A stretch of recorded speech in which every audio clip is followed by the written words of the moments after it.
بسم اللہ الرحمن الرحیم۔ السلام علیکم۔ حضرت موسیٰ علیہ السلام کا مصر سے نکلنا۔ حضرت موسیٰ علیہ السلام ایک عرصے تک شاہی تربیت میں بسر کرتے کرتے شباب کے دور میں داخل ہوئے تو نہایت قوی الباسا اور بہادر جوان نکلے۔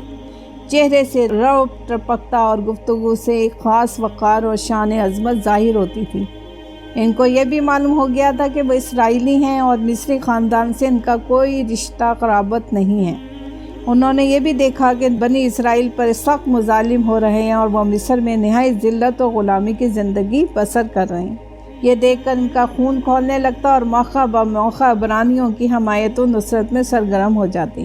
اللہ تعالیٰ کے عطا و نوال کا ہاتھ اور آگے بڑھا اور جسمانی طاقت و قوت کے ساتھ اس نے ان کو زیور علم و حکمت سے بھی نوازا اور سند رشد کو پہنچ کر ان کی قوت فیصلہ اور دقت علم و نظر بھی عروج تک پہنچ گئے اور اس طرح ان کو جسمانی و روحانی تربیت کا کمال حاصل ہو گیا۔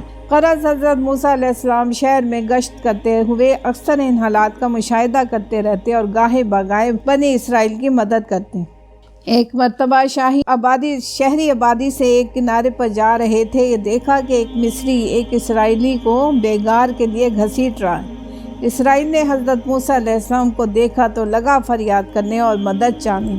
حضرت موسیٰ علیہ السلام کو مصری کی جابرانہ حرکت پر سخت غصہ آیا اور اس کو باز رکھنے کی کوشش کی، مگر مصری نہ مانا۔ حضرت موسیٰ علیہ السلام نے غصے میں آ کر ایک تماچا رسید کر دیا۔ مصری اس ضرب کو برداشت نہ کر سکا اور اسی وقت مر گیا۔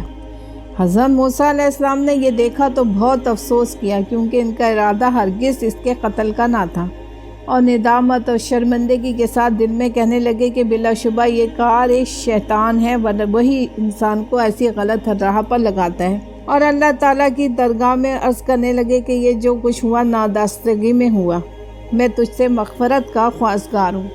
اللہ نے بھی ان کی غلطی کو معاف کر دیا اور مغفرت کی بشارت سے نوازا۔ ادھر شہر میں مصری کے قتل کی خبر شائع ہو گئی، مگر قاتل کا کچھ پتہ نہ چلا۔ آخر مصریوں نے فرعون کے پاس درخواست کیا کہ یہ کام کسی اسرائیلی کا ہے، لہٰذا آپ داد رسی فرمائیے۔ فرعون نے کہا کہ اس طرح قوم سے تو بدلہ نہیں لیا جا سکتا، تم قاتل کا پتہ لگاؤ، میں ضرور اس کو کفیرے کردار تک پہنچاؤں گا۔ سو اتفاق کہیے یا حسن اتفاق کے دوسرے دن بھی حضرت موسیٰ علیہ السلام شہر کے آخری کنارے پر سیر فرما رہے تھے کہ دیکھا وہ اسرائیلی ایک قبطی سے جھگڑ رہا ہے اور قبطی غالب ہے۔ حضرت موسیٰ علیہ السلام کو دیکھ کر کل کی طرح آج بھی اس نے فریاد کی اور داد رسی کا خواستگار ہوا۔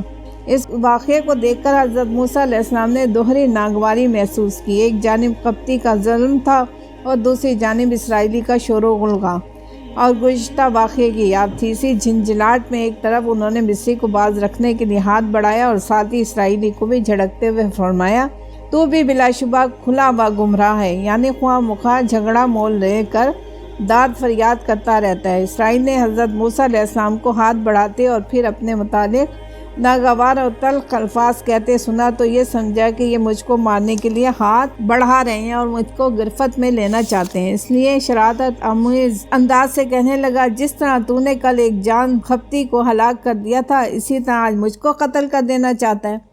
مصری نے جب یہ سنا تو اسی وقت فرعونیوں سے جا کر ساری داستان کہہ سنائی۔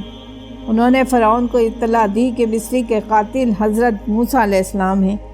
فرعون نے یہ سنا تو جلاد کو حکم دیا کہ حضرت موسیٰ علیہ السلام کو گرفتار کر کے حاضر کریں۔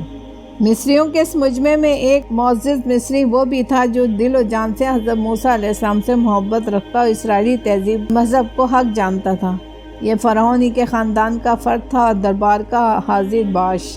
اس نے فرعون کا یہ حکم سنا تو فرعونی جلادوں سے پہلے ہی دربار سے نکل کر دوڑتا ہوا حضرت موسیٰ علیہ السلام کی خدمت میں حاضر ہوا اور ان سے سارا قصہ بیان کیا اور ان کو مشورہ دیا کہ اس وقت مصلحت یہی ہے کہ خود کو مصریوں سے نجات دلائیے اور کسی ایسے مقام پر ہجرت کر جائیے جہاں ان کی دسترس نہ ہو سکے۔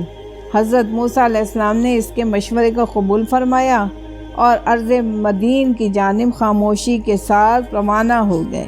جزاک اللہ۔